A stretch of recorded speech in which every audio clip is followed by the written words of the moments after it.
xibaar yu wér te wóor ca tàng ba abonnez-vous pour ngeen di mën di jot suñuy vidéo. jërë ngeen jëf ci ànd gi ak ñun ci chaîne bii di Buzz 221 HD exclusif acte contre nature homme politique bii di Ndiaga Seck day dig daan na koy teg loxo ci ab avis de recherche boo xam ne day daan nañ koy amaloon avis de recherche et interpellation émis par le commissariat urbain de Linguère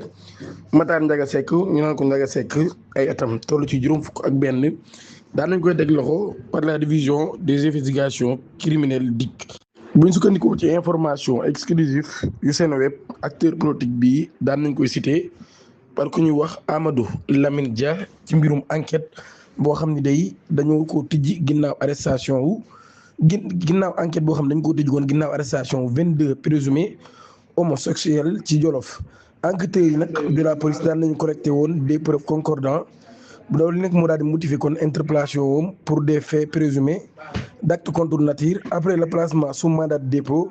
d'une vingtaine de suspects arrêtés. Le juge d'instruction près le tribunal de grande instance de Louga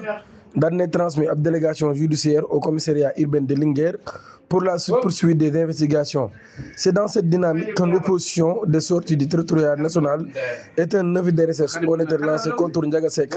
Avec le concours de la DIC, le suspect a finalement été arrêté. Le comptable de profession né à Ziguinchor sera prochainement acheminé vers Linguère pour la suite de la procédure selon des sources de Seneweb.